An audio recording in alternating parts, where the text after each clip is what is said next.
Yo, what's up, everyone? Today we're breaking down the slang term ICL. So, what does it actually mean? In simple words, ICL is an acronym for I can't lie. People use it when they want to honestly admit something or express their true opinion online or in texts. Sometimes it can also mean something slightly different depending on the context.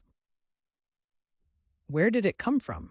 Slang usually has a cool backstory. ICL first showed up in social media chats and text conversations during the late 2010s. Over time, it spread into everyday talk, especially among younger internet users and social media communities. Now let's check out how to use ICL in a sentence. Correct example 1. She replied, ICL, that movie was really disappointing.